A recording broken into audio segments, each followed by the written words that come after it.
ರಾಮನಗರಿ ಬಗ್ಗೆ ಹೇಳ್ತಾ ಇದ್ದೆ, ಅಯೋಧ್ಯೆ ಬಗ್ಗೆ ಹೇಳ್ತಾ ಇದ್ದೆ, ಯಾವ ರೀತಿ ಸೆಕ್ಯೂರಿಟಿ ಇರುತ್ತೆ ಅಂತೇಳಿ. 30,000 ಯೋಧರು ಸೆಕ್ಯೂರಿಟಿಗೆ ಇರ್ತಾರೆ. 30,000 ಯೋಧರು ರಾಮ ಮಂದಿರ ಉದ್ಘಾಟನೆಗೆ ನೀವು ಆಲ್ರೆಡಿ ಬನ್ನಿ, ಸೆಕ್ಯೂರಿಟಿ ಯಾವ ರೀತಿ ಇರುತ್ತೆ ನೋಡೋಣ. ಜನವರಿ 22ಕ್ಕೆ ಬಾಲರಾಮ ಮೂರ್ತಿ ಪ್ರತಿಷ್ಠಾಪನೆ ಆಗುತ್ತೆ. ಪ್ರಾಣ ಪ್ರತಿಷ್ಠಾಪನೆ ಕಾರ್ಯಕ್ರಮಕ್ಕೆ ಬೆದರಿಕೆ ಸಾಧ್ಯತೆ ಇರೋದ್ರಿಂದ ಭಾರಿ ಭದ್ರತೆಯನ್ನು ಒದಗಿಸಲು ಕೇಂದ್ರ ಸರ್ಕಾರ ನಿರ್ಧಾರ ಮಾಡಿದೆ. ಕಮಾಂಡೋಗಳಿಗೆ ರಾಮ ಮಂದಿರದ ಭದ್ರತೆಯ ಹೊಣೆಯನ್ನು ವಹಿಸಲಾಗಿದೆ. ಅಲ್ಲಿ ಯಾಕೆ ನಾವು ಮೋದಿಯವರನ್ನು ತೋರಿಸಿದ್ದೀವಿ ಅಂತಂದರೆ ಎಲ್ಲ ಅವರ ಉಸ್ತುವಾರಿ.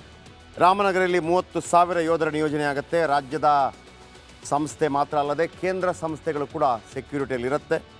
IB, LIU, ATS, STF, military ಗುಪ್ತಚರ ವಿಭಾಗ ಇರುತ್ತೆ.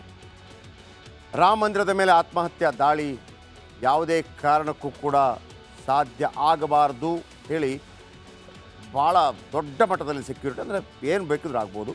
ಆತ್ಮಹತ್ಯಾ ದಾಳಿ ತಡೆಗೆ ಕ್ರ್ಯಾಶ್ ರೇಟ್ ಬೋಲಾರ್ಡ್ ವ್ಯವಸ್ಥೆಯನ್ನು ಮಾಡಿದ್ದಾರೆ.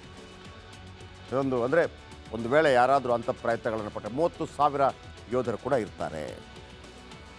ಇನ್ನು ಯಾರೆಲ್ಲ ಬರೋದಿಲ್ಲ ನರೇಂದ್ರ ಏನು ರಾಮ ಮಂದಿರ ಉದ್ಘಾಟನಾ ಕಾರ್ಯಕ್ರಮಕ್ಕೆ ಯಾರೆಲ್ಲ ಬರೋದಿಲ್ಲ ಬನ್ನಿ ಗ್ರಾಫಿಕ್ಸ್.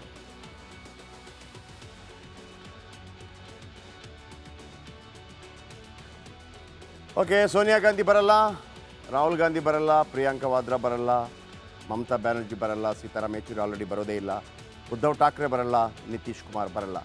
INDA ಮೈತ್ರಿಕೂಟದ ಯಾರೊಬ್ಬರು ಕೂಡ ಬರುವಂಗೆ ಕಾಣ್ತಾ ಇಲ್ಲ. ಆಲ್ರೆಡಿ ಕಾಂಗ್ರೆಸ್ ಹೇಳಿದೆ ಯಾವ್ಯಾವ ಕಾರಣಕ್ಕಾಗಿ ಈ ರೀತಿ ಆಗಿದೆ ಅನ್ನೋದು ಕೂಡ ನಿಮಗೆ ಗೊತ್ತಿರುವಂಥ ವಿಚಾರ.